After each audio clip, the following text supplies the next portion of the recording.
profesora, miembro del Consejo Director de Profesores del Seminario Teológico Metodista, responsable por el programa que llamamos Acciones Eclesiásticas y Misionarias. O sea, es un departamento que es responsable por conectar el Seminario Teológico Metodista y la Iglesia Metodista de Brasil. Entonces, ella es la persona que hace todas las informaciones a los estudiantes brasileños que están ahí con nosotros, pero también de otros países. Ella es la responsable por hacer los reportes de cada estudiante hasta su obispo o su obispa de origen. Entonces, es una persona clave para nuestro seminario, que es la ponte desde el seminario hasta la Iglesia Metodista en Brasil. Y como no sé si ustedes saben, la Iglesia Metodista en Brasil tiene 8 regiones eclesiásticas y 2 regiones misioneras. Y tenemos ahí estudiantes de todas estas ahí con nosotros en nuestros cursos presenciales y también a distancia. Y Daniele, muchísimo gusto por su llamado, respondido todos los días por medio de sus acciones pastorales también en el seminario, pero también con sus conocimientos académicos. Muchísimas gracias. Te doy la palabra. Deus o bendiga. Amém. Graça e paz a todos e todas. É a primeira vez que eu vou participar de uma aula que vai ter tradução. Pastor Marcos, por gentileza, help me. Está sem áudio, pastor? Eu quero agradecer, primeiro o convite. Agradeço, Demet, pela carinhosa apresentação. Bispo, a paz, irmãos e irmãs. É uma alegria poder estar com vocês nessa tarde, nessa noite. Amén, gloria a Dios. Buenas tardes con todos ustedes, ¿no? A los hermanos, hermanas que nos miran por ahí. Gracias, obispo, gracias, Demetrio, gracias a todos que nos apoyan por ahí. Es la primera vez que hacemos, que yo hago, ¿no? Esta presentación, esta clase con traducción, ¿no? En vivo y con traducción, ¿no? Entonces, bueno, seguimos aí e nos ajustamos em el caminho. Muito obrigada, pastor. Gente, nossa proposta de trabalho hoje vemos um pouquinho sobre a introdução ao Novo Testamento. E como pastores, pastoras, estudantes, nós... Pois não? Só vou interromper para não frases um pouco mais curtas para que eu possa, né? Então, desculpa aí, pastor. Já não tem problema. Eu também estou aprendendo. Vamos lá. A primeira proposta, a proposta como é que é? A gente nesse início, com o tema de introdução ao Novo Testamento. Nesse início, vamos trabalhar com o tema de la introdução ao Novo Testamento. É fundamental a pergunta: em que mundo eu estou quando eu leio o texto bíblico? É profundamente importante fazer a pergunta, não? Em que mundo estou quando eu leio o texto bíblico? A partir de que mundo, a partir de que perspectiva eu estou lendo o texto bíblico? Exato. Quais as formas de pensar? Que estrutura de mundo eu tenho? O que há mais no texto bíblico que, porventura, eu possa não estar percebendo ainda? Qual é a estrutura do texto bíblico? Quais as estruturas que eu estou mirando e que todavia não percebo em essa estrutura do texto bíblico, não? Que leímos? Tenho certeza que nós, como estudiosos e estudiosas da palavra, já percebemos e já entendemos muitas coisas. Mas na proposta da aula de hoje é a gente dar conta de mais alguns pontos que podem ser novos para nós. Estoy seguro que como estudiantes de la palabra de Dios, ¿no? Ahí vamos a estar listos para conocer un poco más y acercarnos un poco más de información, de nuevas informaciones que nos van a apoyar en la lectura del texto bíblico. Sendo assim, eu vou estar partilhando alguns slides, né, com vocês, para a gente poder estar, então, percebendo essas diferenças. Bueno, ahora yo voy a compartir con ustedes algunas diapositivas para mostrarles algunas diferencias, ¿no?, que podemos percibir.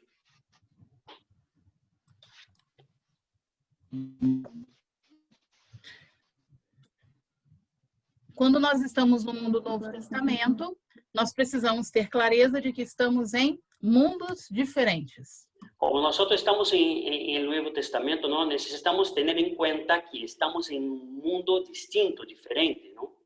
Então, quando eu pego, por exemplo, o mapa mundi político dos dias atuais, Entonces, cuando agarro el mapa mundial del mundo, ¿no?, el mapa del mundo en los días actuales, é interessante nós pontuarmos em que mundo nós estamos quando olhamos a literatura bíblica.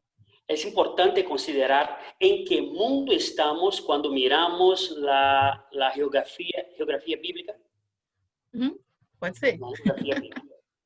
E aí, nós aqui, né, olhamos o mapa de hoje, o mapa político, que é completamente diferente do mapa antigo. Entonces nosotros, desde hoy día, ¿no?, de nuestra visión, desde hoy día, miramos el mapa político, ¿no?, del mundo que conocemos. E pontuamos e circulamos aí aonde tudo se desenrolou nesse mundo bíblico. Primeiro Testamento, Novo Testamento. Y ahí es donde está subrayado ahí, ¿no?, ahí es donde hay un círculo, es donde se ha pasado toda la historia bíblica, tanto del Antiguo como del Nuevo Testamento. E as duas partes, né, que nós temos, ou os dois gêneros literários principais no Novo Testamento, são as cartas e os evangelhos. Y las dos partes principales o género literal principales que tenemos en el Nuevo Testamento son cartas y evangelio. Quando eu falo sobre gênero literário, eu estou falando sobre formas de comunicação. Cuando yo hablo sobre género literario, yo estoy hablando sobre forma de qué, profesora? Perdón. De comunicação. Cuando yo hablo de género literario, yo estoy hablando de forma de comunicarme, forma de comunicación. Como nós hoje estamos através do Zoom. Como nosotros hoy día estamos a través de esta plataforma Zoom. Exato, naquela época também existiam especificidades com relação à comunicação. En la época bíblica también existía algunas cosas específicas en relación a la comunicación. Então, por exemplo, quando nós estamos olhando este mapa, é o mapa do mundo mediterrâneo do primeiro século. O sea, mientras miramos el mapa acá, o sea, cuando estamos mirando ese mapa, el mapa del Mediterráneo de la época bíblica. Então, estamos no mundo de Jesus, estamos no mundo de Paulo, estamos no mundo também das histórias acontecidas nesse primeiro testamento. Y estamos mirando exactamente al mundo donde sucedió la historia con Jesús, el tiempo de Pablo, la historia bíblica, ¿no?, del Nuevo Testamento. Mas uma pergunta é assim, por que será que quando eu leio o Novo Testamento, eu tenho um bloco de cartas de Evangelho e Apocalipse? Entonces, una pregunta que hacemos, ¿no? Cuando leo el Evangelio, el Nuevo Testamento, ¿por qué tengo este blog de cartas, Evangelio, ¿cuál otro? Apocalipse. El Apocalipse, perdón.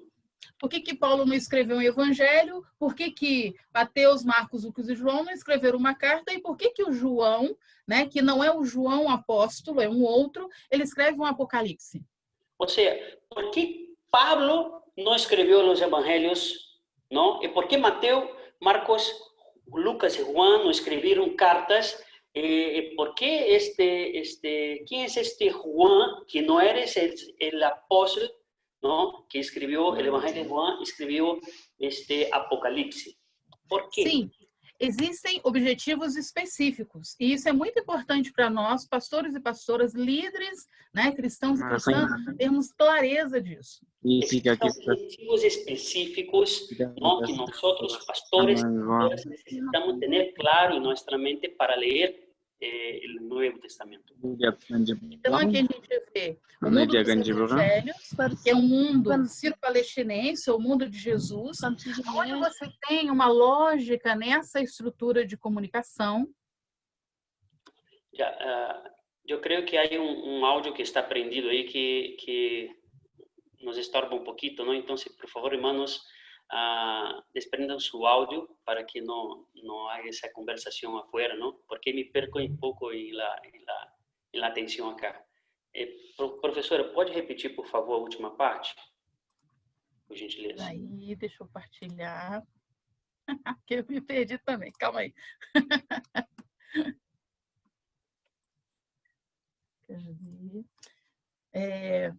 Quando nós estamos no mundo dos evangelhos, por exemplo, nós temos um objetivo específico. Quando nós estamos no mundo de los evangelhos, tendremos objetivo específico.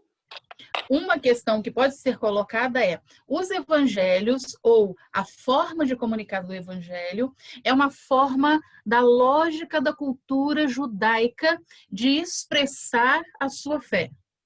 Uma forma de comunicação que o evangelho revela, também revela a forma de como expressar-se os judíos, não? A comunicação do evangelho. Então, o evangelho, ele trabalha na questão do trazer à memória daquilo que Deus fez com o seu povo no passado. Então, o evangelho trabalha da seguinte maneira, não? Es extraer recuerdo de las acciones de Dios en el pasado. Se é um Deus que atuou no passado, é um Deus que está atuando no presente e que com certeza também virá em socorro ao povo no futuro. Se é um Deus que ha actuado en el pasado, também está atuando en el presente e seguramente vai actuar en el futuro. Então, no decorrer da literatura bíblica, nós temos a formação dessa ideia, ou a construção dessa ideia de um Deus que é passado, presente e futuro, a partir do entendimento do povo judeu. Então, temos uma leitura ou entendimento de um Deus que trabalha tanto no passado, presente e futuro, e isso é importante para compreender o Evangelho. Então, quando a gente olha as narrativas bíblicas no bloco dos evangelhos, várias coisas nos são informadas. Quando miramos a narrativa bíblica, várias coisas no contexto evangélico de los evangelhos, várias coisas nos são reveladas, não? A vida de Jesus, a proposta, né, da sua mensagem, os desafios aí presentes. A vida de Jesus, sua mensagem, os desafios presentes. E como cada uma das comunidades perceberam isso a seu modo. Como cada uma das comunidades se perceberam, não, este mensagem a sua maneira. Tanto que nós temos 4 evangelhos: Mateus, Marcos, Lucas e João. Quer dizer, percepções diferentes de uma mensagem ou de um Salvador. Por isso temos 4 evangelhos, não? Mateus, Marcos, Lucas e João, que são 4 formas distintas de compreender a mensagem de Jesucristo, não, do Salvador, e 4 percepções também distintas do texto bíblico. E aí, especificamente, esses evangelhos, eles estão alocados ou localizados nesse pedacinho aí que a gente pode olhar no mapa. Então, os 4 evangelhos estão ubicados aí, estão quadrados em este pedacito aí, em esta partecita do mapa, não? Aí é onde está subrayado. Isso, porque a forma de entendimento ou a lógica da estrutura judaica de pensamento da fé, porque a forma ou a estrutura judaica de compreender a fé é pensando no passado, para que isso traga, como fala, isso traga a certeza de um Deus que, ao atuar num passado, está com o povo hoje e continuará num futuro. O evangelho é como se fuera mirar hacia atrás a este recuerdo, trayendo al presente e lançando luz ao futuro, não?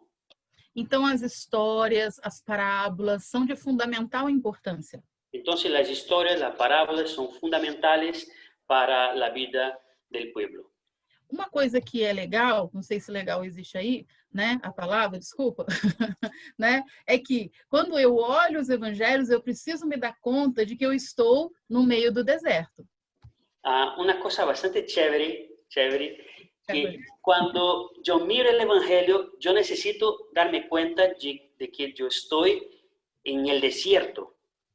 Essa foto é uma foto de Jerusalém nos dias de hoje, né? Mas naquela época você coloca isso bem menor, né? E cercada por uma imensidão de deserto. Então você tem isso aqui. O sea, la primera foto que mostramos, ¿no? De la Jerusalén en el tiempo actual, ¿no? Entonces tú agarras esa foto, disminuye un poquito, ¿no? Y puedes ver que hay un desierto para todos lados, ¿no?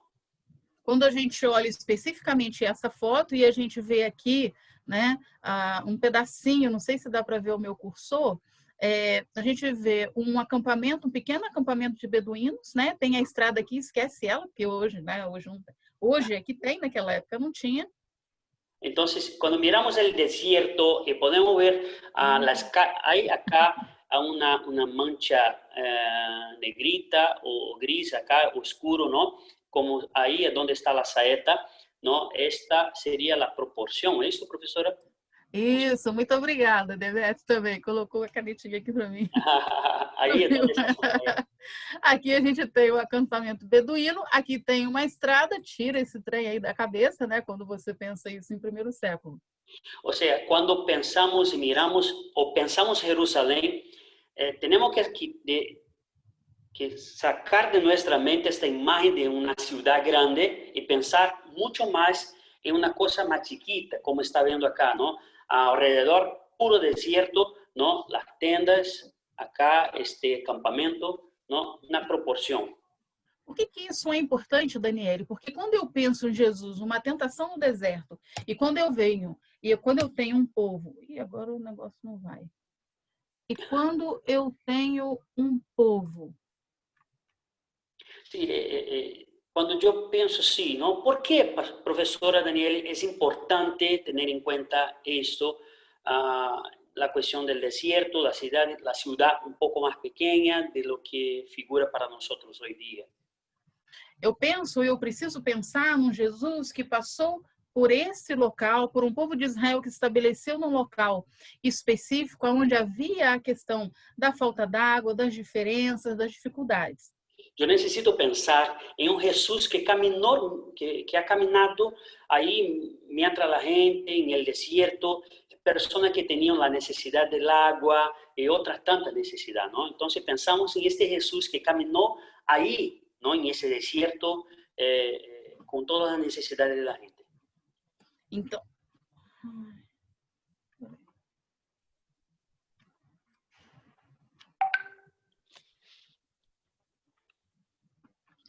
preciso pensar também na questão do gado, da sobrevivência, que o gado era um gado de porte miúdo. Quando eu tenho um boi ou algo maior, isso é extremamente precioso. Necesito pensar a partir de un ganado chico, pequeño, ¿no? Esto es importante porque la persona que tiene un ganado un poco más grande como bueyes y vacas es una persona afortunada, es una persona que tiene un poco más de posesión, ¿no?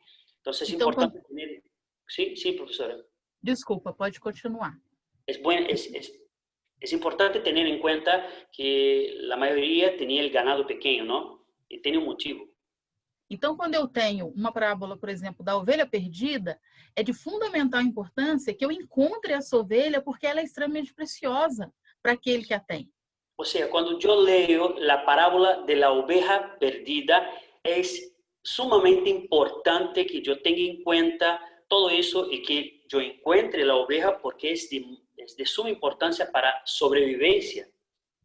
Quando eu estou olhando e percebo, né, por exemplo, nos evangelhos, Jesus falando com a multidão, se encontrando com multidões. Quando eu estou mirando, não, miro a Jesus, encontrando com a multidão, falando com as pessoas. Eu preciso lembrar que eram pequenas cidades, eram pequenas vilas. Então, a multidão podiam ser 20 pessoas, 25, 30 pessoas. Cuando miro a Jesús conversando con la gente, conversando con la multitud, está ahí con la multitud, yo tengo que tener en cuenta que las ciudades eran ciudades chiquitas, eran pueblitos, ¿no? Entonces, multitud quizás puede ser también una multitud de 20 personas.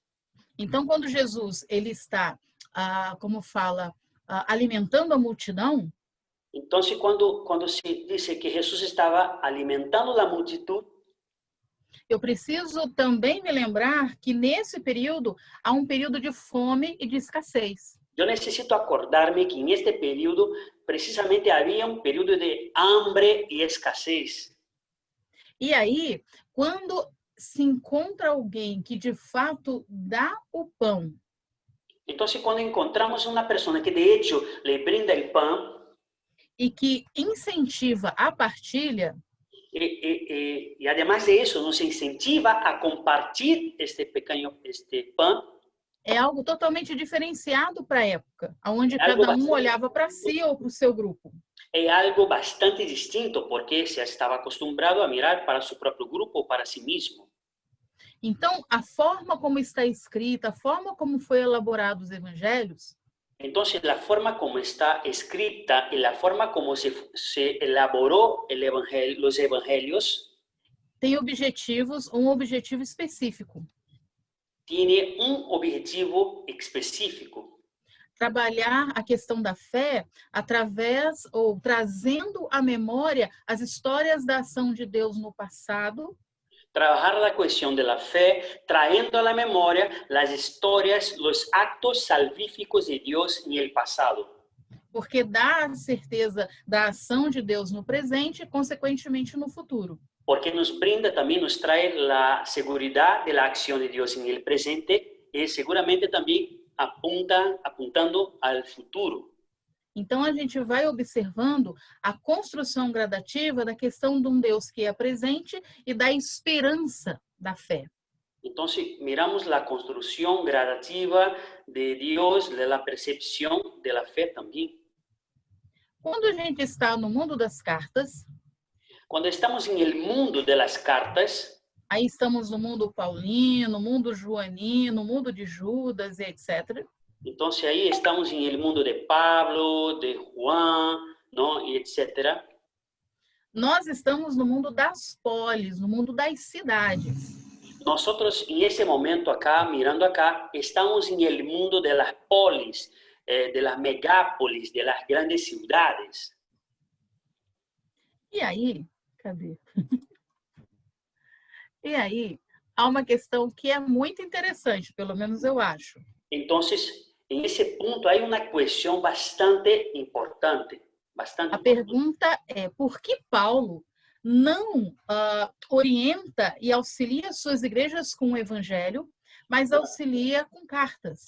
La pregunta es, ¿por qué el apóstol Pablo no orienta, perdón, por qué el apóstol Pablo no orienta a las iglesias de esas ciudades, de esas grandes ciudades, con los evangelios, y sino con las cartas? Primeiro, Primer punto. porque as cartas, nesse mundo antigo, era entendida como se a própria pessoa estivesse ali em pessoa falando com outra. El primer punto es que la carta representaba en este mundo que la propia persona estuviese ahí presente, ¿no? Se hacía presente a través de la carta. Para se escrever e enviar uma carta, haveria que se ter o investimento financeiro, o que não era barato. Para escribir y hacer una carta, enviar esta carta, tenía que hacer un pago, ¿no? Y no era barato. E uma coisa que não se entende ainda na pesquisa é por que as comunidades cristãs iniciais ou primitivas, elas escreviam tanto. Y es una cosa que todavía no llegamos a una comprensión, ¿no? Es que ¿por qué las comunidades utilizaban tanto este método de cartas mientras no tenían tanta plata, ¿no? E fato é, porque houve as cópias, né? Aconteceram as cópias das cartas, nós temos os textos que nos chegaram. Bueno, de hecho, porque lo que nosotros tenemos es la copia de la copia de la copia de las primeras cartas, ¿no? Entonces, por eso tenemos el texto en nuestras manos, ¿no? Como la Bíblia que temos hoje em dia. Isso. E aí, a gente tem uma questão. Poxa, Paulo, então, que é um pregador itinerante. Então, temos uma questão. Pablo, que é um predicador itinerante. Estrutura muito comum nesse mundo primitivo, nesse início da organização desse movimento. Uma estrutura bastante comum no início, não? Para este mundo. Quando ele está longe das comunidades, para pastoreá-las, ele envia cartas. Pablo, quando está lejos de estas comunidades, envia cartas para pastoreá-las. A proposta que nós temos na nossa faculdade é que as cartas não são tratados teológicos, mas as cartas são formas de pastoreio a essas comunidades. A proposta que nós na faculdade de teologia hacemos é que as cartas não são tratados teológicos, mas bem são cartas que vão a tratar de questões pastorales a las igrejas. Tanto que as estruturas, a estrutura das cartas, elas são respostas a questões de dificuldades das comunidades. É um pastor orientando as suas comunidades. Tanto que a forma de las cartas, de escrever as cartas, é uma forma de arreglar os problemas, uma forma de pastorear estas comunidades. Sim. E aí, nós temos, então, a forma como essas cartas são elaboradas, que são diferentes dos evangelhos. Então, temos a forma como as cartas foram elaboradas. E é distinta da maneira que se elaborou os evangelhos. Quando eu olho, por exemplo, para um evangelho e Jesus, ele vai contando as parábolas, vai falando, olha, olhai os lírios, veja os passarinhos e tal, você vê uma estrutura, um mundo diferente. Quando eu miro o evangelho, eu miro Jesus predicando, falando em parábolas, falando das aves do cielo, não? Eu estou mirando um mundo distinto das cartas. Porque quando eu estou em Paulo, Paulo não fala sobre os passarinhos, Paulo não fala sobre os lírios, Paulo fala sobre uma estrutura específica de cidades e de grandes cidades. Quando eu estou falando de Pablo, das cartas paulinas, Pablo não está falando de pájaros, de parábolas, de coisas, não. Pablo trata de problemas específicos na cidade. E aí nós vamos ver algumas peraí, deixa eu achar aqui. Nós vamos ver algumas fotos de uma das cidades ou de uma das principais cidades da Ásia Menor, que é Éfeso. Eu vou repetir, né? Deu barulho. Então nós veremos, né, como exemplo dessas cartas. Então veremos como exemplo de todas essas cartas. Especificamente a cidade de Éfeso.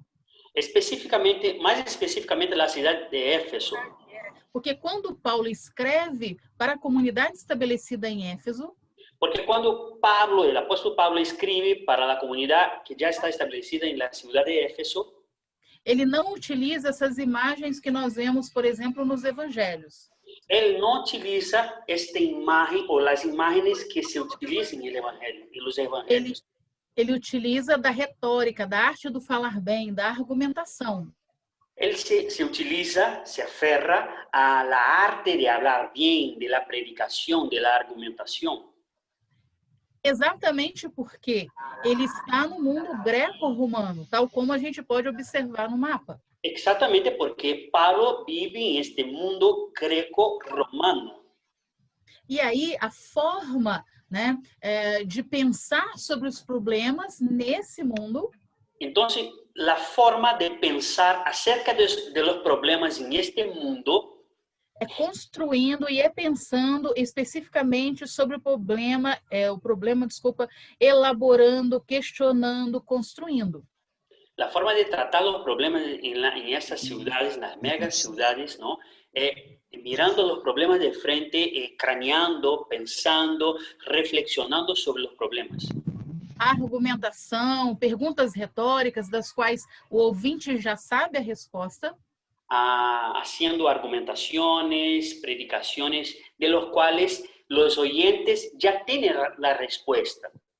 É uma chave de leitura para o entendimento das cartas. Esto significa una contraseña para la lectura de las cartas. Por exemplo, quando... chave, ¿no? Que abre la comprensión para la lectura de las cartas. Quando a gente olha, por exemplo, a cidade de Éfeso,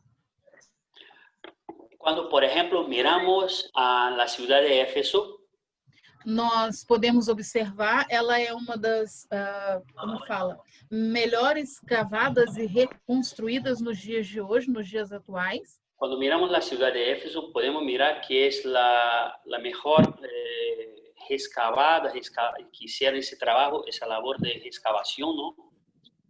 E quando você vai descendo pela rua principal, que é uma estrutura das cidades romanas da época, Y mientras vamos descendiendo por esta rampa, ¿no? Por este lugar, por esta calle acá, podemos ver la estructura de la ciudad romana de Éfeso.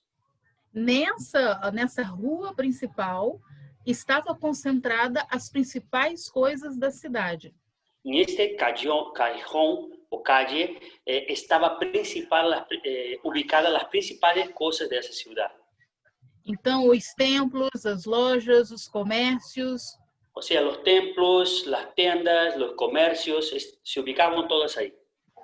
Onde os pobres ou as pessoas mais simples, onde os pobres, as pessoas mais simples, elas moravam. Desculpa, para você. Donde los pobres,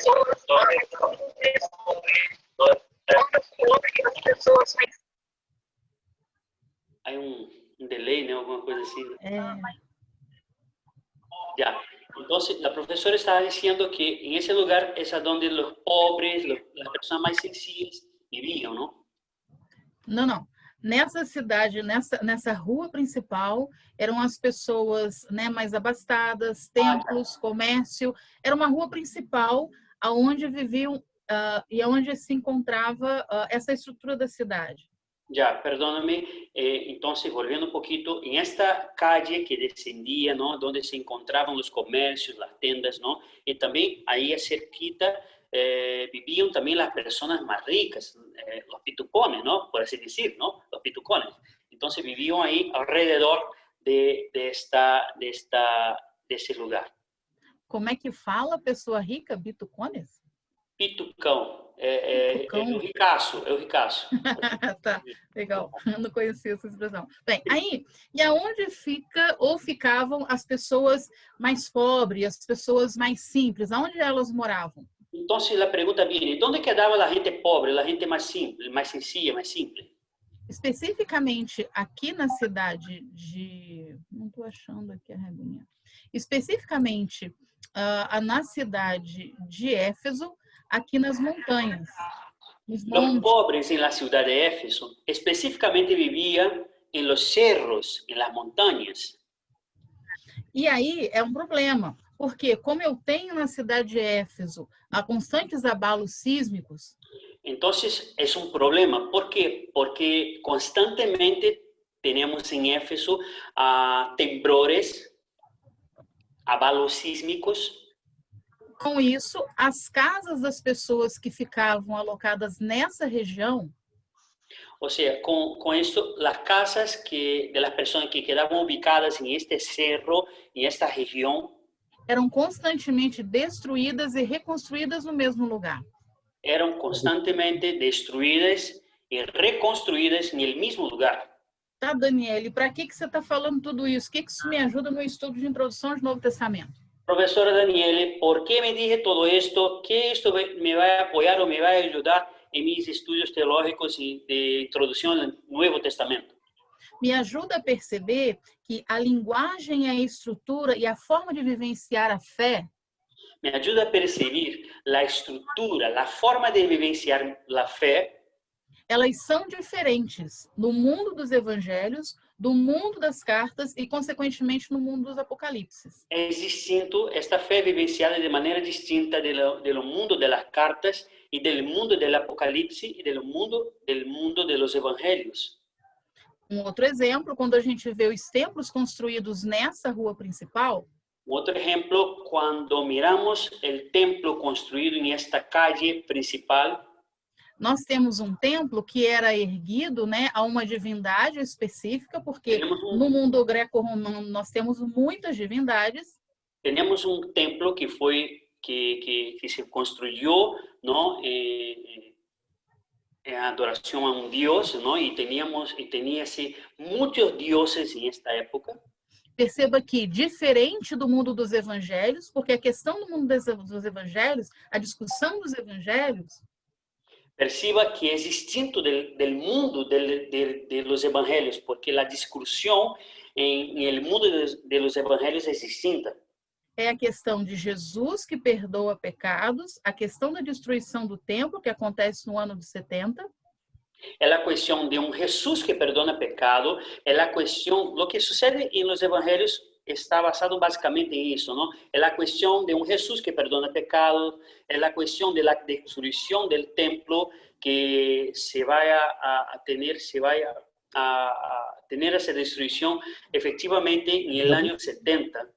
Você não observa a discussão nos evangelhos, por exemplo, com respeito à divindade, porque é fechado na cultura judaica de que o único Deus é Jeová ou Yahvé. No se percibe en la discusión de los evangelios sobre cuestiones de adoración a otros dioses, porque ya tienen en su mente que solamente existe en los evangelios, solamente hay un Dios, y ese Dios llámase Yahvé. Essa discussão é uma discussão missionária que você encontra nas cartas. Esta discusión es una discusión misionera que se encuentra mayormente en las cartas. E há uma questão específica nesse mundo das cartas chamado patronato e clientelismo. Hay una cuestión específica en la cuestión de las cartas llamada de qué, profesora, por favor? Patronato e clientelismo. Llamado de patronato, ahí no hay traducción, patronato e clientelismo. Que é uma estrutura social de troca de favores. Ya, es porque la cuestión de patronato es una cuestión de estructura social de cambio de cosas, ¿no? De escambo, de cambio, ¿no? Trocando una cosa por la otra. Então você oferece alguma pessoa, algo a alguma pessoa que pode lhe trazer benefícios. Ou seja, então a compra de influência. Você oferece alguma coisa a uma suposta autoridade querendo lograr um benefício a si mesmo, não? Então, por exemplo, de compra de influência, me parece que é isso, não, bispo? Então, o que acontece? Quando eu olho esse templo, por exemplo, na cidade de Éfeso, eu tenho, então, um templo que foi erigido para uma divindade porque há uma pessoa que detém um poder e uma autoridade a qual, ao receber a construção desse templo... Ou seja, quando eu miro esta construção erguida e construída para um Deus, não? Eu também estou mirando... que coisa, professora? Alguém que está honrando, está beneficiando publicamente. Alguém que está dando honor. Quando eu miro esse templo construído, oferecido a um Deus, eu estou vendo também alguém que está oferecendo honor a uma pessoa de destaque. A uma pessoa de destaque, a uma pessoa influente. Para receber algum benefício. De uma maneira que se pueda receber algum benefício por aí. O que isso me ajuda no entendimento do texto bíblico? O que isso me ajuda na compreensão do texto bíblico?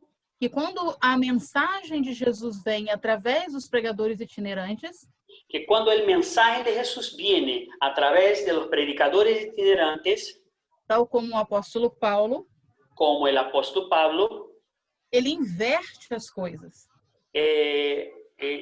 Então, a mensagem é ao revés. Por quê? Não há nada que se possa dar a Deus pela salvação. Muito pelo contrário. Ela é nos entregue ou dada ou oferecida gratuitamente. Ou seja, quando o apóstolo Paulo vem predicando, o los predicadores del Evangelio de forma itinerante, el mensaje es al revés. No ofrecemos nada a Dios para lograr tener alguna cosa o algún favor de Él. Daí, no quando nós ofrecemos sacrifício a Deus. Daí, quando nós olhamos, por exemplo, a carta do apóstolo aos Romanos, Então, por exemplo, quando miramos a carta do apóstolo Pablo a los Romanos, é muito difícil para eles entenderem a questão da graça. é muito difícil eles compreenderem a questão da graça de Deus. Porque eles vivem em um mundo, em um contexto de troca de favores. Porque eles estão acostumados a viver em um contexto de câmbio de favorecimento, de câmbio de favores. Como é isso de um só Deus? Como funciona a questão de um solo Deus Que oferece a salvação que oferece a salvação e de graça. e de graça, não? Hoje, quando nós olhamos o texto, nós compreendemos porque nós temos muitos anos, né, muitos séculos de história da igreja. Hoje dia, quando miramos o texto bíblico, compreendemos tranquilamente porque temos siglos de tradição e de contexto, não? Mas isso não foi assim e não era assim na época de Paulo. Todavía esto no era así en la época del apóstol Pablo.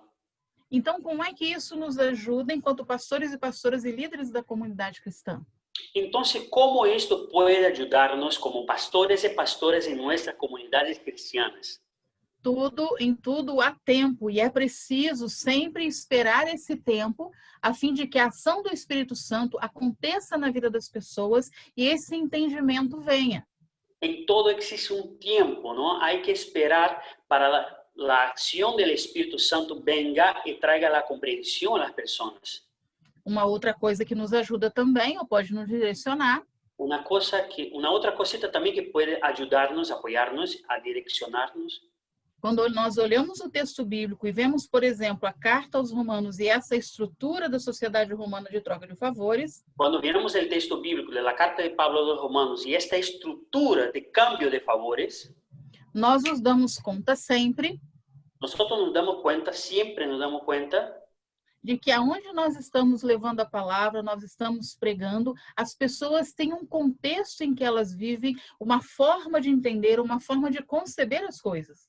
o sea, cuando predicamos la palabra, tenemos que percibir que cada persona vive un contexto que ya vive un contexto y va a comprender el mensaje de una manera distinta. E aí nós seguimos, então, com a questão da cidade de Éfeso, na sua estrutura, na questão de seu poder, na questão de sua autoridade. Entonces seguimos ahí con la ciudad de Éfeso, con su estructura de poder, su estructura arquitectónica, su estructura, su contexto, ¿no? E uma outra coisa que nos ajuda também a perceber a questão da vivência da dimensão missionária no dia a dia. Una cosa que nos ayuda a percibir el vivir del día a día. É esse espaço aqui na cidade de Éfeso chamado Ágora.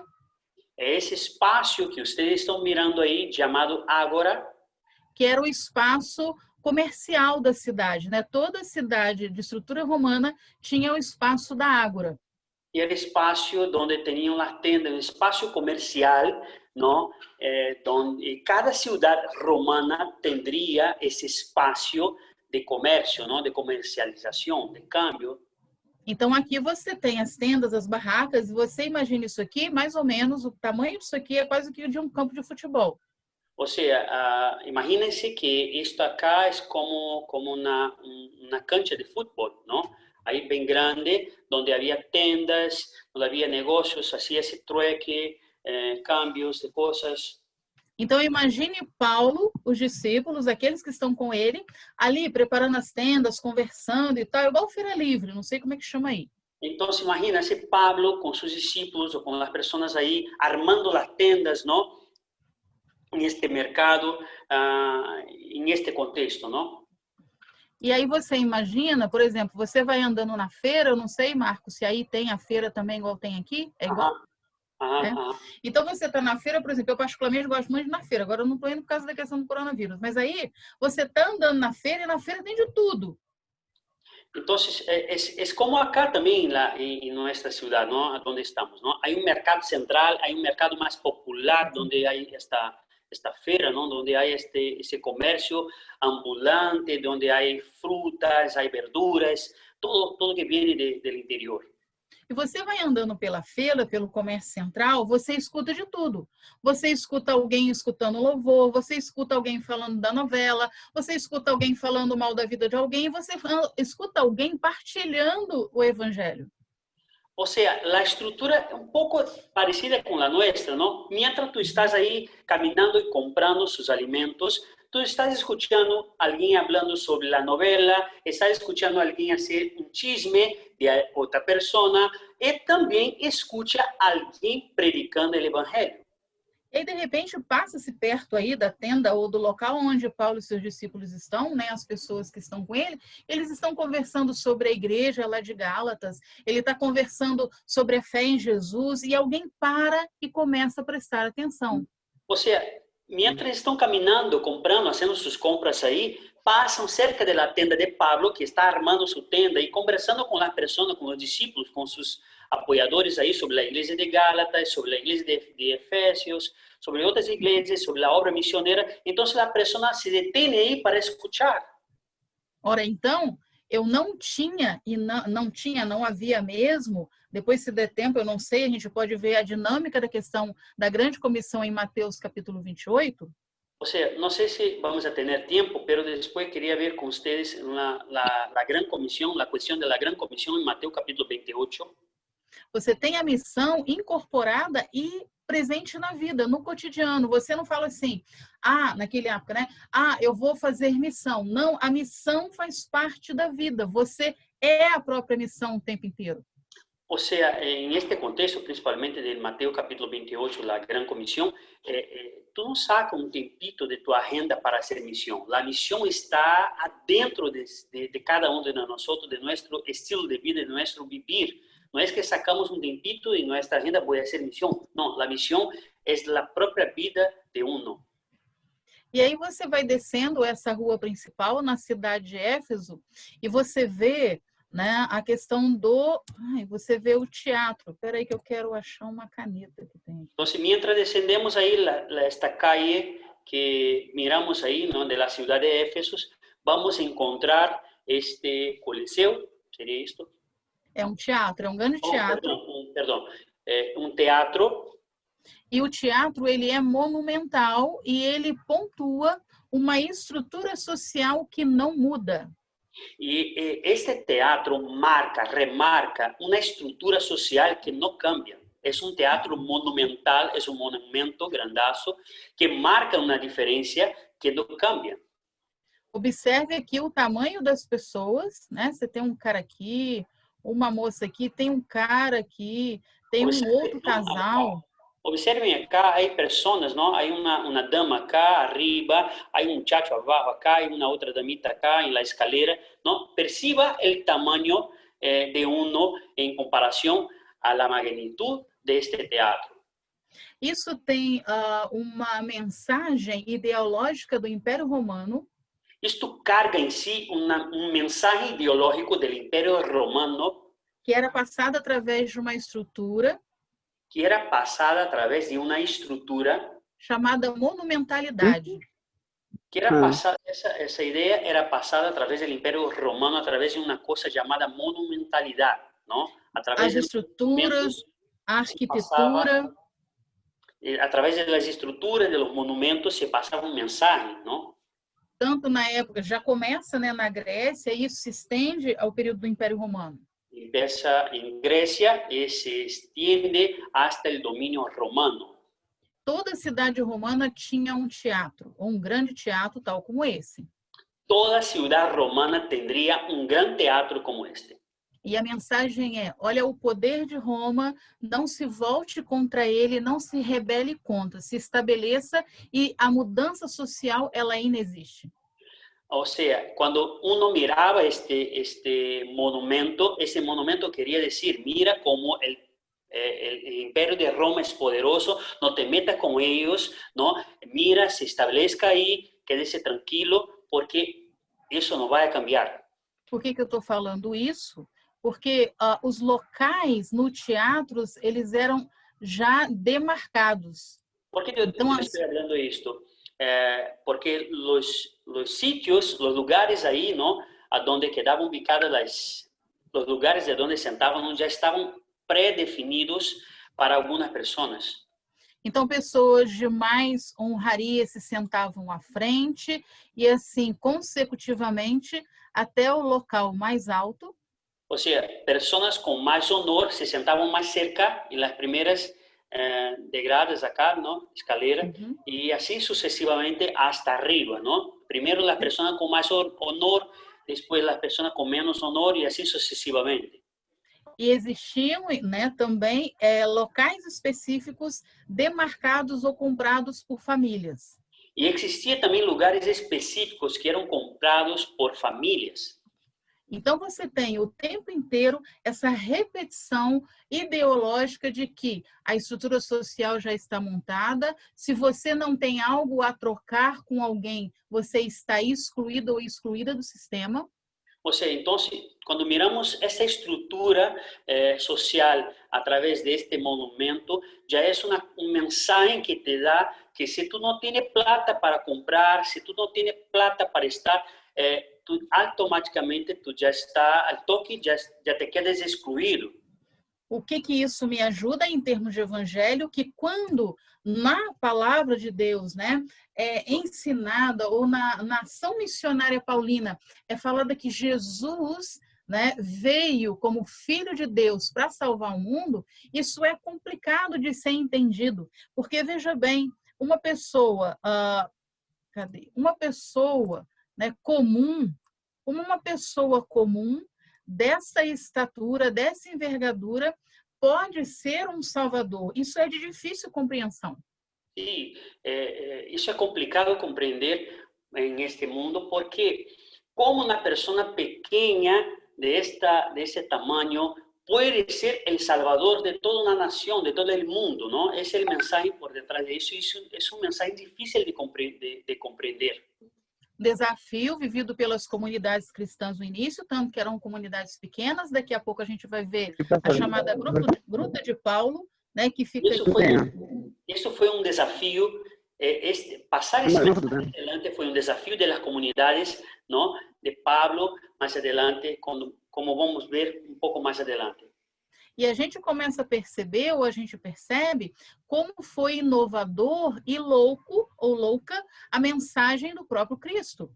E começamos a perceber como foi louca esta mensagem do Cristo, ou tão inovador a mensagem que Jesus predicava. Não é à toa que Paulo fala que a questão da loucura da mensagem da cruz. Não é por casualidade que Pablo vai dizer que a mensagem da cruz é loucura. Porque você tem os valores invertidos. Porque temos os valores invertidos ao revés, não? Você precisa partilhar. Tu necessita compartilhar. Você precisa acolher quem não tem. Tu necessita acolher aqueles que não têm, que todavia não têm. E você começa a trabalhar ou a ser desafiado e desafiada. Ou seja, tu começa a trabalhar e ser retado. A acolher o outro e a outra como um igual. Como ou seja, tu és, através da mensagem, tu és retado, desafiado a acolher o outro como igual. Isso é coisa nova nesse mundo antigo. Isso é uma coisa inovadora. Isso é uma coisa inovadora. Não necessita de trueque, de câmbio, para que a pessoa se aceite, não? É uma mensagem que te estimula e te reta a acolher o outro, independente do que pode dar. E aí a gente vê também a questão, né, do poder da ação do Espírito e o poder da mensagem do Evangelho, porque, por exemplo, quando eu pergunto aonde estavam então essas comunidades ou essa comunidade cristã estabelecida na cidade de Éfeso? Então, quando miro o poder do Evangelho, me hago a pergunta: onde estavam estas comunidades cristianas na cidade de Éfeso? Elas estavam exatamente, ou ela estava, né? Exatamente, provavelmente alocada aqui nessa montanha. As comunidades ou a comunidade de Éfeso, cristianas de Éfeso, estava exatamente ubicada neste cerro, nesta montanha. Nós encontramos lá a Gruta de Paulo, aqui a gente tem a fachada da comunidade cristã estabelecida. Encontramos allá la gruta o la cueva, o esta caverna, ¿no?, de Pablo. É, uma caverna mesmo. Onde você tem a escavação em uma rocha. Donde tenemos la excavación excavado en una roca. Escuro, escuro de maré, maré descia, aí você se vira aí para traduzir, que eu não sei como fazer. Totalmente oscuro, sem luz, sem nada. E aí você imagina os cristãos e as cristãs, aqui dentro dessa caverna não cabiam mais do que 20 pessoas. Então, imagínate cristianos e cristianas adentro desta cueva, ¿no?, dentro desse lugar sem luz, cabia um promédio de 20 pessoas no mais. E aí você tem uma questão também litúrgica, que é muito importante para nós, cristãos e cristãs. Então, aí temos também uma questão litúrgica que é sumamente importante para nós. Porque quando a gente vê, por exemplo, o símbolo da lamparina, né, que é a luz, onde você tem essa luz artificial, mas que vem até nós através, como fala, do consumir do óleo, ou seja, quando miramos esta lâmpada, não, e arriba de ela há um círculo, não, que alumbra, há este entender ou compreender que essa luz que se acerca a nós se consome consume um combustível, não? Assim, professora? Se consome. Sim, porque por conta do pavio, né, que está no óleo, a partir do momento que ele vai sendo consumido, essa luz ela brilha e ilumina o local. A partir desse momento que se consome o combustível, mientras tanto consome o combustível, a luz está prendida, não? Está alumbrando. E aí nós temos uma comunidade estabelecida, essa gruta ela é datada do segundo, do terceiro século, porque não se sabe de fato aonde a comunidade cristã ela estava estabelecida. Então, temos esta gruta que está ubicada como na fecha segundo ou terceiro século, professora? Segundo ou terceiro século? Uhum. Em segundo ou terceiro século, não temos muita precisão do ano. Mas nos dá um pouquinho a visão de como as comunidades cristãs do primeiro século, elas eram pequenas, elas estavam em locais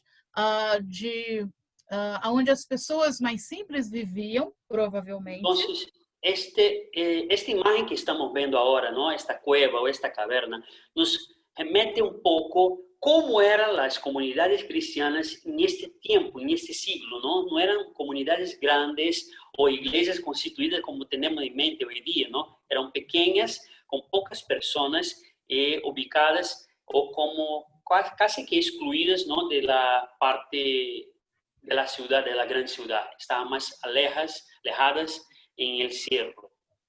Lembrando também que porque a religião cristã ela não era oficial ou não era reconhecida. Há que acordar também que a religião não era, o cristianismo não era reconhecido, não? Então era uma religião que não podia ter templos, por isso se reunia em casas. Então, porque não era reconhecido como uma religião oficial, não poderia ter templos. Então, se reuniam em las casas ou em las cuevas, não? Cavernas. Uma questão de destaque aqui para essa gruta, né, de Paulo e Teoclia. Uma questão que há que destacar acá é que essa gruta, né, intitulada como Gruta de Paulo e Teoclia, esta gruta ou esta caverna, esta cueva, não, conhecida como de la cueva de Pablo e Teoclia. Ela tem, se você observar bem, né, aqui a figura de Paulo à esquerda, a figura de Teoclia à direita. Si miramos muy bien, acá a la izquierda hay el dibujo, el diseño del apóstol Pablo, y a la derecha, a su costado, está el diseño de Teoclia. E eles estão na mesma altura, isso quer dizer mesmo nível de autoridade. Então, há que se percatar, há que mirar uma coisa bastante interessante. En el dibujo de Pablo, perdón, en el diseño de Pablo que está pintado en la pared, está a su costado la figura de Teoclia, y hay que percibir que los dos están en el mismo nivel, ¿no? En la fotografía, en la pintura. Eso significa que están en el mismo rango de autoridad. Exacto. Característica das comunidades. Desculpa. Sí, profesor. Perdão. A característica das comunidades paulinas e das igrejas estabelecidas ou abertas na Ásia Menor.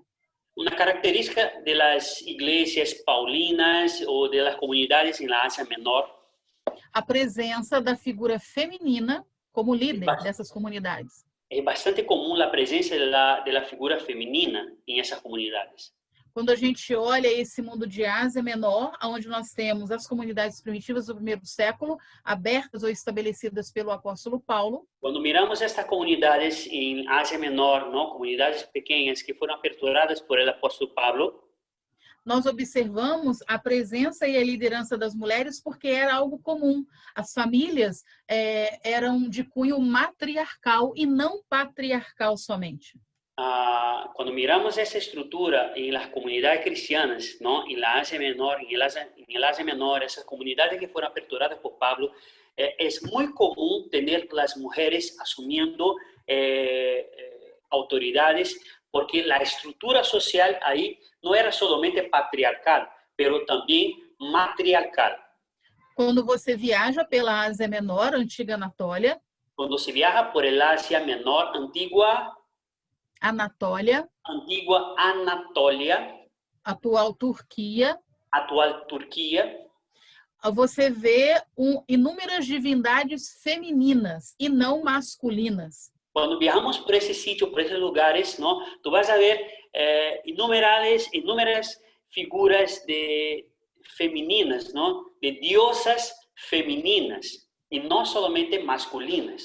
Então, não há dificuldade alguma nas comunidades paulinas da questão das mulheres à frente de comunidades, de discípulas, mulheres à frente. Então, não há nenhuma dificuldade para nada de ter mulheres que assumem autoridade ou cargos de autoridade nestas comunidades, porque já estão acostumbradas, não, em contexto social que havia diosas também, não? Diosas femininas, ¿no? Y también masculino, pero predominantemente más. E aí você tem, por exemplo, a questão que não ainda está sendo... aí você tem a questão, né, do desafio, por exemplo, nos evangelhos. Então, temos a questão, desafio em los evangelhos. Quando nós estamos numa sociedade ou numa cultura androcêntrica. Quando estamos em uma cultura androcêntrica, o que significa androcêntrica, professora? Androcêntrica quer dizer uma sociedade que ela se organiza para servir a figura do homem. Já. Então, temos uma discussão forte porque a cultura androcêntrica é uma cultura em que as mulheres estão para servir os homens. Isso. E aí, quando a gente olha, né, a dinâmica das igrejas ou das comunidades, na verdade, nos evangelhos, a gente pode ver algumas características diferentes das características da comunidade das cartas. Então, quando miramos as comunidades cristianas do evangelho, podemos ver uma distinção entre as comunidades paulinas. E podemos observar também o desafio daqueles e aquelas que assumiam o movimento de Jesus. E podemos observar aqueles e aquelas, podemos observar algumas questões importantes em aqueles e aquelas que seguiam a Jesus. Porque Jesus desafia nessa questão do acolhimento, nessa questão da presença da mulher. Nós temos aí a figura de Maria Madalena. Porque Jesus, ¿no? Desafia a gente a uma acogida mais grande sobre a questão feminina. Temos aí a questão de Maria Madalena. Então, vamos, por favor, corta os micrófonos. por favor.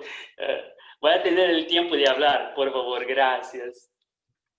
Então, quando a gente tem, né, um movimento de Jesus, um Jesus que inclui as mulheres, uma literatura, por exemplo, dos evangelhos. O sea, cuando vemos Jesús predicar, un Jesús que incluye las mujeres, ¿no? Y tenemos la literatura también.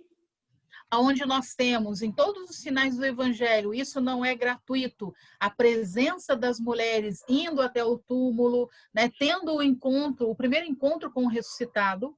O sea, en la literatura de los evangelios tenemos las mujeres que se van al encuentro del resucitado, ¿no? En la mañana de la resurrección. Estos textos no están por si acaso, no es por casualidad. São intencionais e desafiam a estrutura da época e aqueles e aquelas que assumem a fé no Cristo. Esses textos estão plantados aí e foram puestos a propósito, não, para desafiar a comunidade também, não? E aí, caminhando agora, né? Estamos caminhando já para o final, para a gente poder abrir as perguntas, se nós tivermos, né? Perguntas e questões. ¿Puedo hacer una pregunta, pastor? ¿Ahora? Un ratito. Sí, entonces ahorita estamos caminando hasta el final, ¿no? Para que ustedes hagan preguntas también. E aí a gente olhou um pouco, sem problema, meu irmão, olhou um pouco a questão do mundo dos evangelhos, um mundo um pouco das cartas e agora o mundo do Apocalipse. Bueno, ya miramos un poco el mundo de los evangelios, miramos un poquito el mundo de las cartas y ahora el mundo del Apocalipse. Quando a gente olha o mundo do Apocalipse, ou essa forma de comunicar. Quando miramos o mundo del Apocalipse ou esta forma de comunicarnos, nós podemos, ou nós temos vários caminhos, nós temos várias propostas hermenêuticas, várias propostas de interpretação. Temos vários caminhos, temos várias propostas hermenêuticas, propostas de interpretação. E aí, especificamente, nós aqui trabalhamos com a proposta. Então, especificamente, nós acá de la Faculdade de Teologia trabalhamos com tipo de proposta. De que o Apocalipse traz esperança. De que o Apocalipse, ao revés do que a gente pensa, nos traz esperança. Porque em meio a tanta turbulência, tanta opressão do império, há um Salvador e um Deus que é presente, e se fez presente no passado, no presente e estará no futuro. O mensagem diz que em meio à persecução, em meio à opressão, não, temos em conta um Deus que obrou em el passado, presente e el futuro, traindo-nos esperança. E que vale a pena, se for necessário, perder a vida por essa mensagem, por essa causa. E que incluso vale a pena perder a vida por predicar o mensagem ou viver este mensagem. E aí a gente tem como ponto central, por exemplo, no Apocalipse de João. Então, temos como ponto central em Apocalipse de João o texto de Apocalipse 2, verso 10, por exemplo. Temos como centro o Apocalipse capítulo 2, versículo 10. É para ler, professora? Ou não? Por gentileza. Já. Apocalipse capítulo 2, versículo 10. No temas en nada lo que vais a padecer. He aquí, el diablo echará a alguno de vosotros en la cárcel para que seáis probados. Y tendréis tribulación por 10 días. Sé fiel hasta la muerte y yo te daré la corona de la vida. Poxa, o que a gente pode entender, né? E qual a proposta? Uma proposta, lembra sempre que é uma porque há várias. ¿Qué podemos comprender, ¿no? Y hay que recordar que trabajamos con una propuesta y hay varias y hay otras propuestas. E uma proposta onde nós entendemos ou a gente como fala, percebe o Apocalipse como um livro que traz esperança. Sendo assim, o sea, trabajamos con una propuesta, una mirada, una interpretación del libro de Apocalipse que nos trae esperanza. Entonces, o texto diz, né? Não temas as coisas que tens de sofrer. O sea, el texto vai dizer, não temas em nada lo que vas a padecer. A questão aqui é a certeza de que o sofrimento, ele vai acontecer, porque uma boa tradução seria, aí me ajude, né, Marcos? Não temas as coisas que irás sofrer. Há uma certeza de sofrimento. Ya, hay que tener en cuenta que el texto, una buena traducción va a decir que no temas en nada lo que vas a padecer. Hay una certeza, hay una seguridad de que tú vas a sufrir. El sufrimiento no es excluido, no está excluido, ¿no? Excluido. Eis que o diabo está para lançar em prisão alguns dentre vós. Y aquí el diablo echará a alguno de vosotros en la cárcel. E aí, quando a gente vê a palavra diabo, ela no grego é diabolos. Entonces, cuando miramos y leemos la palabra diablo, que en el griego es diabolos, é alguém que produz divisão, facção. Es alguien que produce rompimiento, división, facción.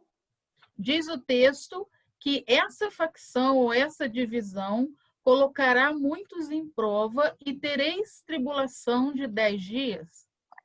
El texto dice que esta cosa que produce división, rompimiento, va a echar a la cárcel muchos. E a tribulação terá 10 dias. Y la tribulación va a tener 10 días. Perceba que o número 10, ele aparece constantemente no texto bíblico, 10 mandamentos e tal. Hay que perceber que el número de 10 siempre figura en el texto bíblico, ¿no? 10 mandamientos. E aí eu aprendi com o professor Paulo Garcia, que vai estar dando aula para vocês daqui a pouco. Y yo aprendí también con el profesor Pablo García, que va a estar con nosotros de aquí a poco, un poquito más. Que número na Bíblia não é lógica, né? Número na Bíblia não é lógica, como é que fala? Número na Bíblia não é lógico, é teológico. El profesor Pablo García dice que número, la cuestión del número en la Biblia no es lógica, ¿no? 1 más 1 es 2, no significa lógica, y sino teológico. Porque quando eu tenho 10, na questão da memória, por exemplo, os 10 mandamentos, eu estou ensinando, eu estou falando, e o primeiro, segundo, nono, está faltando um, isso me ajuda. Ya, entonces cuando yo tengo en mi mente, ¿no? Cuando, por ejemplo, los 10 mandamientos, ¿no? El primero, el segundo, el tercero, cuarto, noveno, y falta uno nomás, Señor, ayúdame. O sea, es bastante didático, ¿no? Exato. É didático e pedagógico. E quando o texto fala que a tribulação durará 10 dias, quer dizer, tem tempo para acabar. O sea, el mensaje cuando habla que la tribulación va a quedar por 10 días, significa que tiene inicio y tiene tiempo para terminar. Não é eterna. Vai passar. La provação não é eterna. E aí, seguindo o texto, diz, ser fiel até a morte e dar-te-ei a coroa da vida. Seguindo o texto, não? Ser fiel hasta la muerte e eu te daré la corona de la vida. Uma tradução que eu gosto é, em vez de ser fiel, é torna-te fiel. Uma tradução que me encanta, ao revés de ser fiel hasta la muerte, seria torna-te fiel hasta la muerte. Assim é? Quer dizer, isso, mesmo que você não seja, ou ainda que você não seja, a partir do momento que você se torne fiel, você vai alcançar a coroa da vida. Ou seja, aunque tu não seas fiel neste momento, torna-te fiel é uma tradução melhor, ¿no? Que le encanta a la maestra. Então, aunque tu não seas fiel, pero al momento que tu se convierte fiel, então tu também haces parte dessa palavra de esperança. Então, olha, se estamos alicerçadas na fé, na mensagem de Jesus, estamos cimentados, basados em mensagem de Jesus, nós passaremos por dificuldades? Passaremos. Haverá dificuldades e passaremos por dificuldades? Por supuesto que sim. Haverá divisões, coisas que não deveriam? Sim. Haverá divisões, coisas que não deveriam suceder, pero, sin embargo, sucedem. Passaremos por provas e tribulações? Passaremos por provas e tribulações. Mas olha, isso irá acabar, são só 10 dias. Pero miren, isso se terminará, é só 10 dias. Torne-se fiel, porque você vai ser vencedor e vencedora. Torna-te fiel, porque tu te converterás em vencedor e uma vencedora. Essa mensagem, ela está sendo ensinada, falada, este mensaje está siendo enseñado y hablado, em um contexto de Império Romano, de opressão. y este mensaje está siendo enseñado y hablado en un contexto del Imperio Romano. Então, quando a gente observa, né, de Mateus a Apocalipse, o contexto, né, o que está envolto ou estar presente no texto, na questão de sociedade, não sei se eu me fiz entender. O sea, cuando nosotros observamos desde el Evangelio, Mateo hasta Apocalipsis, miramos el contorno o lo que está alrededor, cuanto culturalmente hablando, Nós observamos uma máxima que o estudioso ensina para nós, nosotros observamos un dicho popular de un grande maestro que nos enseña, que diz assim, peraí que eu estou procurando aqui, cadê a fala dele? Que nos ensina, aqui, achei, que nos ensina assim, que algo surge de um contexto e não em um contexto. es una frase, no es un dicho popular, es una frase de un experto, ¿no? Dice así, Né? algo surge de un contexto y no en un contexto. Quer dizer, eu preciso perceber no texto bíblico, na literatura bíblica, que mundo eu estou, quem está falando, quais são as propostas. O sea, yo necesito percibir en la literatura bíblica de qué mundo está hablando, de percibir su contexto y de todo que está a su alrededor. Para que eu possa perceber também nuances diferentes no próprio texto. E os desafios ali estabelecidos. Para que yo pueda percibir las matices en el texto, ¿no? É isso. Nós queremos, eu sei que eu falei muito. Bueno, gracias, yo sé que hablé un poquito, ¿no?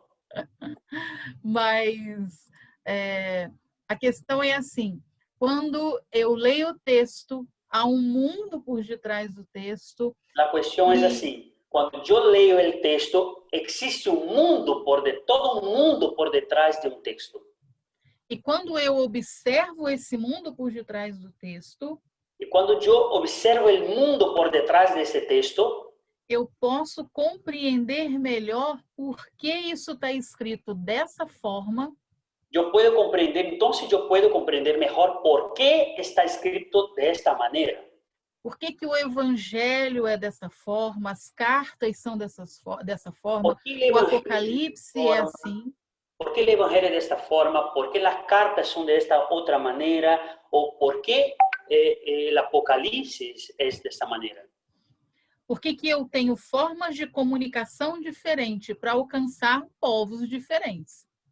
Porque simplesmente yo tengo formas distintas de comunicación del mensaje para alcanzar pueblos distintos. É isso, muitas gracias. Bueno, muito obrigado. Obrigada, pastor. Obrigado, senhora professora. Prazer. Não sei se temos perguntas, questões.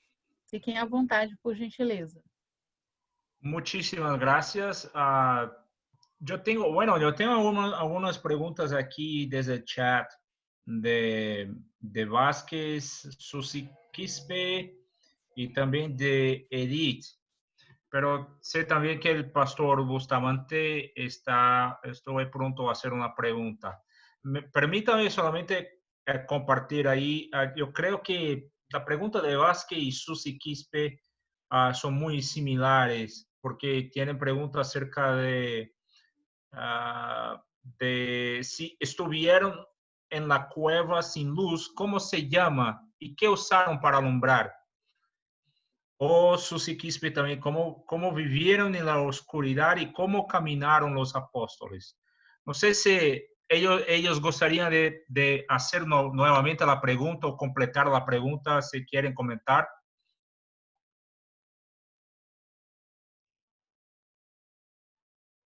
¿Están ahí?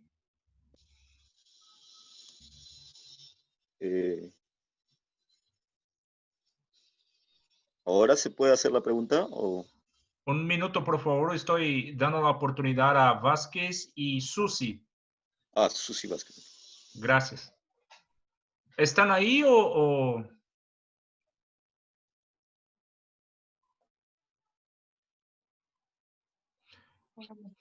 Sí, sí, estoy aquí. Por favor, bienvenida. Pastor, buenas noches.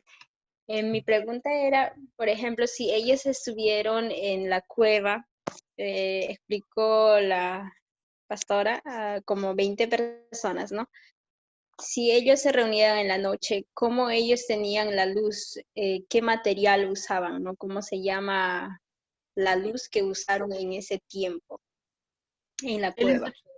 desculpa, obrigada por sua pergunta. Eles utilizavam as lamparinas, né? Era um material utilizado no mundo antigo, né? Então, e aí a gente precisa... Desculpa, falei demais. Utilizaban lámparas con combustible, ¿no? Mayormente, ¿qué combustible era, profesora? Azeite, né? Sí, el combustible de esta lámpara era aceite, ¿no, Susi? Era aceite. Entonces, a través de esa lámpara, bastante primitiva, claro, ¿no? El combustible era aceite. Y así alumbraban, no solamente ahí, pero en sus casas también. E nas cidades, né, de longe em longe, em alguns locais haviam postes, onde esses postes eram iluminados para poder trazer um pouco, né, de iluminação, porque era muito perigoso. En la ciudad también, de espacios, tenía postes también que alumbraban el lugar, ¿no? La calle, porque eran bastante peligrosos también. Porque no mundo antigo, a questão funciona como nas cidades do interior. Não sei se eu posso fazer essa, né, essa assimilação, porque o dia ele se organiza através do pôr do sol e do nascer do sol. En esa cultura o esta cultura, ¿no? El día se organiza, se administra, ¿no? Se organiza todo el día con la salida del sol y también con el pôr del sol, ¿no? Cuando el sol se va, cuando el sol viene, nace el sol, y también cuando el sol se pone en la montaña, ¿no? Entonces el mundo se organiza mientras hay luz. Não sei se te respondi ou se te enrolei. Susi, tranquila. Vale. Me gustaría invitar al pastor Bustamante para que haga su pregunta, por favor, pastor. Muchas gracias, profesor Demetrio. No soy pastor, soy hijo del pastor Bustamante, tal vez hay una confusión, pero tengo igual una pregunta, o tres preguntas creo que hacer, porque estaba ansioso de que la doctora Bocio pueda contestarlo. Lo primero es cuando menciona acerca del término griego diabolos, si es que este término hace referencia a una persona o se haría referencia a una actitud. Es decir, que si fuera una actitud, Satanás no necesariamente es una persona. Es probable que alguien pueda asumir esa actitud, porque yo recuerdo, al menos en el texto hebreo, que es así. Ahora no sé cómo sería en el texto griego. En referencia también a Pablo, ¿no? Yo entiendo que se habló también de la posición andrógena, creo que dijo el término, o bueno, una posición en donde se valora a las mujeres. Sin embargo, Pablo es criticado constantemente por su posición machista, ¿no? O sea, de importancia a los varones. Entonces, si es que usted considera que Pablo sería machista, o para nosotros, no sé si se entiende en portugués.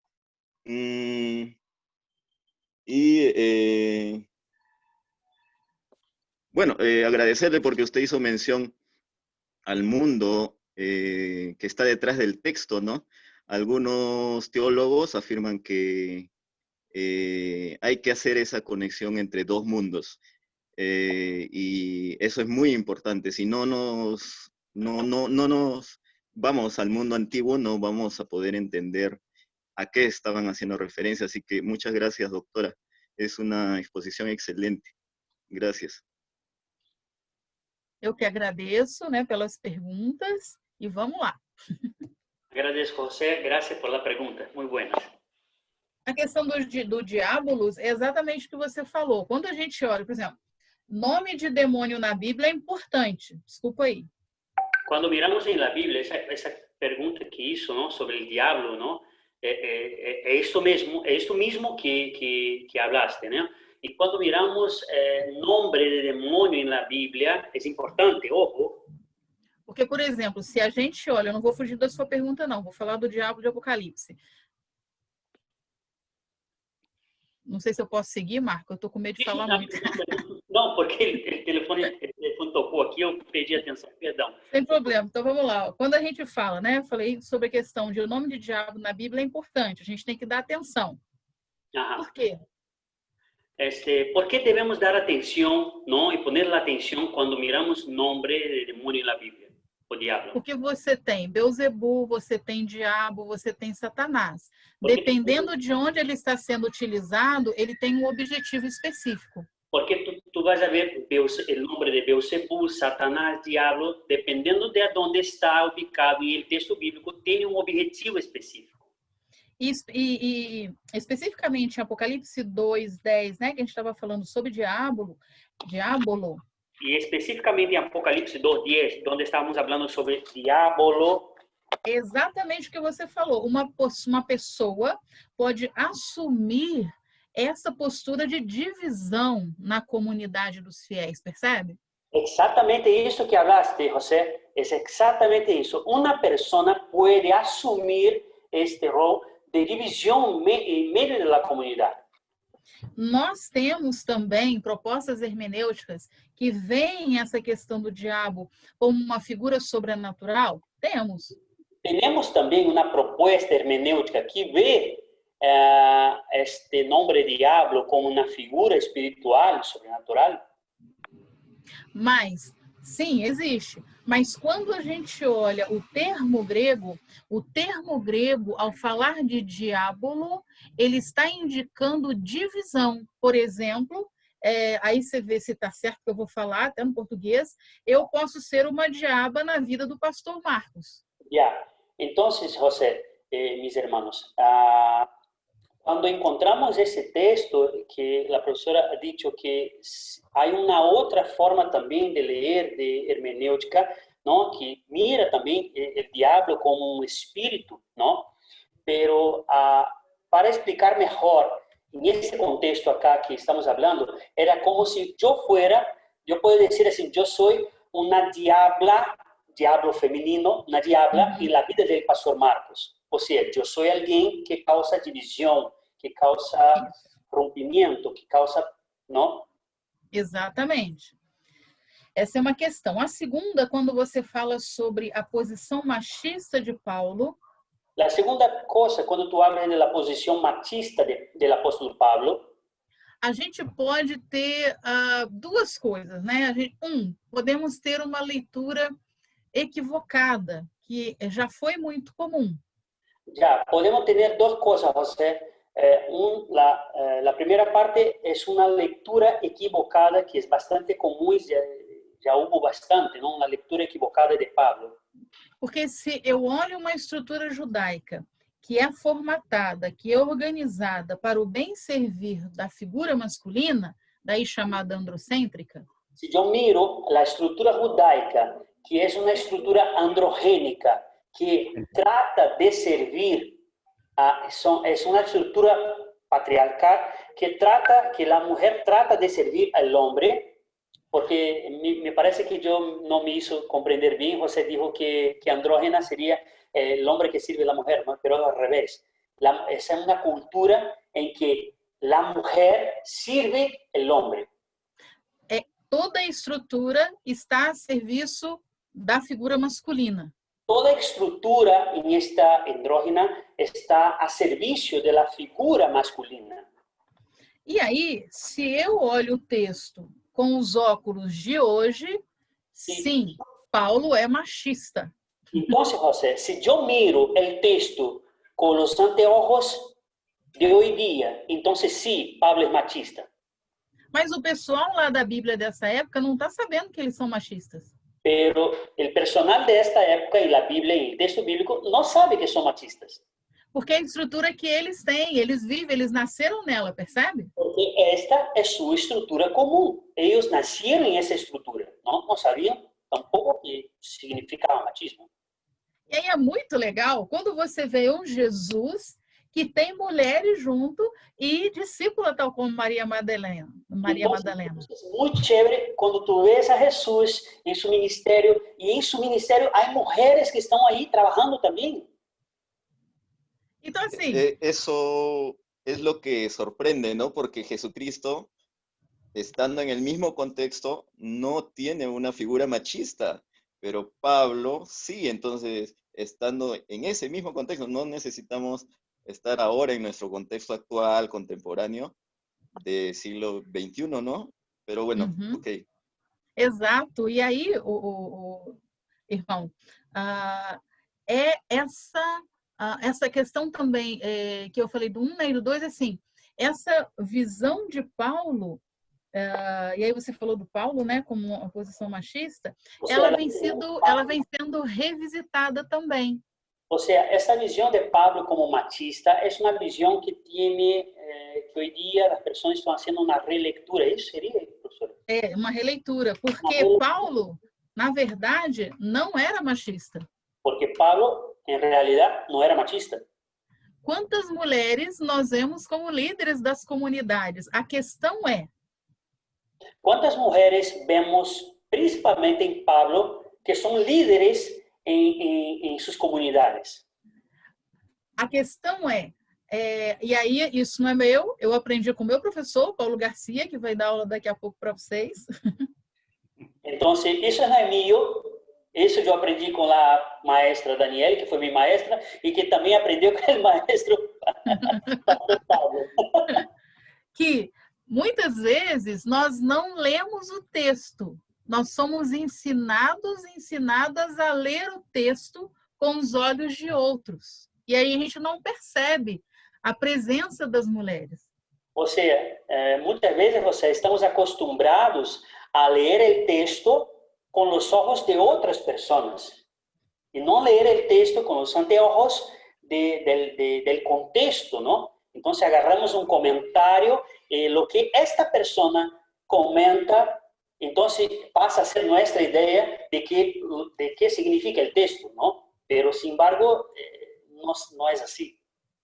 É um exemplo, desculpa, eu estou me alongando, mas eu acho que a sua pergunta é show de bola, né? Aí, show de bola, não sei como é que fala. Romanos 16, 1, né? É muito buena, José, muito buena, por isso estou me alargando um pouquinho, porque é chévere tu pergunta. Quer ver um exemplo? Romanos 16, 1. Un otro ejemplo, Romanos capítulo 16, versículo 1.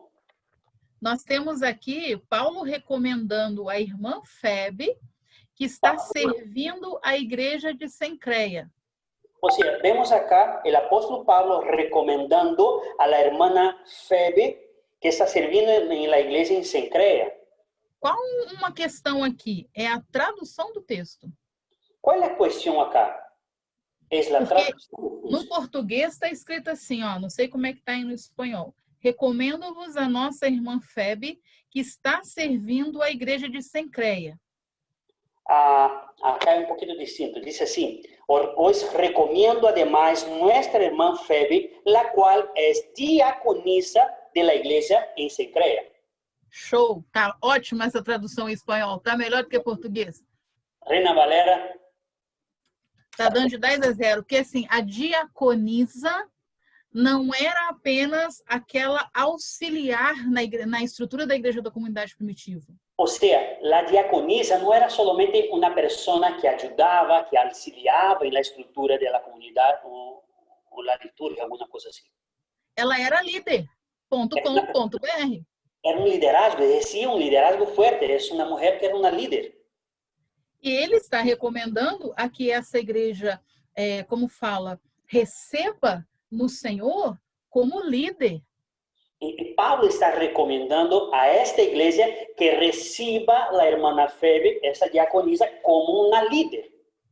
E aí a gente tem a questão de honra, a questão de autoridade, que estão juntos com o termo.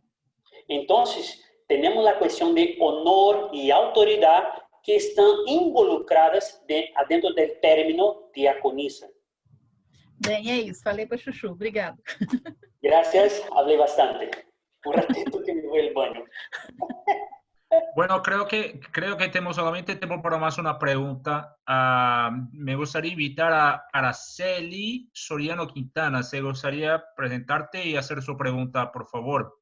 ¿Está ahí? Sí, buenas tardes.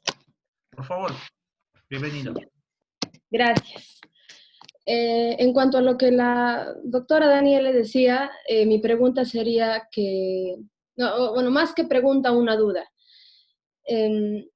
Para yo poder predicar el evangelio o poder llevar este conocimiento hacia otras personas, sería necesario tener en cuenta, conocer los espacios, las circunstancias, comparando en lo que era y en lo que ahora nos encontramos, para que así cuando yo lo predique o cuando yo enseñe, se adapte de mejor manera al ambiente y así la otra persona pueda sentir también que lo que pasó hace muchos años también puede volver a suceder en su vida. Perfeito, Araceli. Está sem áudio, pastor? Perfecto, Araceli. Todavía no he escuchado su pregunta, pero perfecto. Se la professora garantiza, amém. Gracias. Isso. Você precisa dar conta, né? Primeiro, que eu estou com um texto muito antigo. Necessita dar conta que eu estou com um texto muito antigo. É um texto que a gente lê, Deus fala, está no coração da gente e às vezes a gente esquece disso. É um texto que leemos e que Deus habla, que está dentro de nosso coração. Mas são testemunhos de cristãos e de cristãs que tiveram as dificuldades tais como nós temos hoje. Pero são testemunhos de cristianos que tiveram as dificuldades em seu tempo, assim como nós também lo temos hoje dia, nas dificuldades, não? E você, Araceli, que é uma líder? E você, Araceli, que és uma líder? Nós, né, que estamos nos preparando para, podemos aprender muito com o texto, porque são líderes que nos ensinam e que nos mostram quais eram as dificuldades da comunidade da época. Como líderes, ¿no?, que estamos aprendendo, podemos aprender com o texto, com suas dificuldades em esta época, não? E também vivimos nossas próprias dificuldades nos dias atuais. E como é que aqueles líderes, aquelas líderes, faziam para trazer esperança às pessoas que estavam sobre a sua responsabilidade? E como os líderes da antiguidade faziam para trazer esperança a suas comunidades? Então, assim, a sua colocação está em cima, está perfeita, é isso aí. Então, sua pergunta, seu aporte foi muito chévere, muito bueno. Gracias. Muito obrigada. Bueno, no sé si Obispo va a ser el cierre de ese primer bloque de clases que tenemos. Solamente si Obispo me permite dejar muy claro que el próximo bloque es un link diferente. Entonces, ya cerramos aquí. En unos minutos después hay otro link que ustedes ya, yo creo que ya tienen ahí recibido desde la oficina del obispo. Entonces, hay otro link diferente. Obispo, por favor, si quiere hacer el cierre. Su audio está, no podemos escuchar. Previamente, yo quisiera dar la bienvenida a nuestro hermano pastor, doctor Pablo Roberto García, quien está en medio de nosotros. Gracias por estar aquí. Y segundo, agradecer justamente a la doctora Daniele por esta introducción al Nuevo Testamento. Y me parece muy importante este tema que hemos colocado, ¿no? Y las preguntas también son sencillas y importantes para tener en cuenta en el momento, no solamente en la predicación, sino cuando estamos haciendo el estudio de la palabra de Dios, especialmente el Nuevo Testamento, como también el Antiguo Testamento. Gracias, doctora Daniele, y esperamos en algún momento tener ya otros temas, ¿no?, relacionados a este punto que hemos estado tratando el día de hoy. Hay preguntas, cierto, que han quedado en el chat, y yo le pediría, doctora Daniele, si usted nos pudiese hacer llegar por lo menos 5 preguntas básicas del curso que hoy día empezó para darlos a los jóvenes, porque los jóvenes lo que tienen que hacer es responder, ¿no?, dichas preguntas, y luego van a ser calificados y tendrán su nota, porque los que han participado ya del módulo 1, módulo 2, ya tienen sus notas, y el módulo 3 que hemos empezado, de igual manera, van a tener sus notas, y entonces usted nos va a proveer en algún momento las 5 preguntas y estaremos pasándolos a ellos. Nuestros hermanos que no han llevado módulo 1, módulo 2, si es que se animan a que se les pueda hacer llegar las preguntas y puedan responder, amén. Nos lo solicitan para enviarlos a ellos. Vamos a hacer un alto, sin antes agradecer a todos. No se vayan, por favor. Y la hermana Carmen está exactamente esperándonos. Cerramos este punto y se les va a enviar por WhatsApp, ¿no?, a cada uno de ustedes ya el otro el link para que puedan conectarse. Hermanos, hacemos un alto y nos volvemos a encontrar en este trayecto de 5 a 10 minutos. Muchas gracias una vez más a ustedes. Bueno, regresemos en 30 minutos. 30 minutos. Excelente. Hermano Demetrio, le dejé un mensaje, por favor, en el chat. Ya, cierto. Entonces, por favor, 25 minutos lo damos, tiempo son las 6:25, estemos conectándonos otra vez, por favor. Y si no pueden conectarse, nos avisan para enviarles nuevamente el link a cada uno de ustedes. Muchas gracias. Chao, chao, paz con Deus. Gracias. Gracias.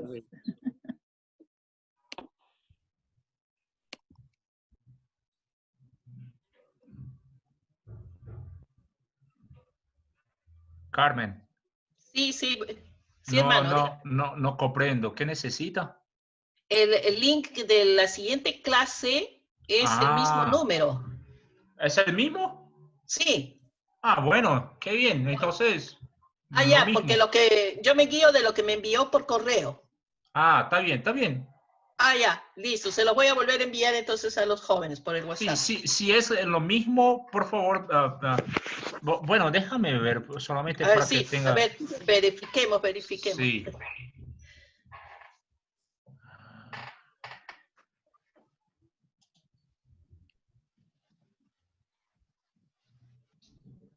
É o mesmo, Demetrio. É o mesmo? Sim, é o mesmo. Não tem nenhuma diferença ali de numeração, de absolutamente nada? Não, o primeiro ID 879-102-5076. O segundo 879-102-5076, a mesma coisa. La misma, ¿verdad? Bueno, está bien, está bien. Está bien, ya. No es diferente. Estoy aprendiendo también. Pero está bien. Listo, Está bien. me comunico con los jóvenes entonces ahorita. Está bien, gracias. Chao, Marcos. Tchau, tchau. Até daqui a pouco. Até daqui a pouco.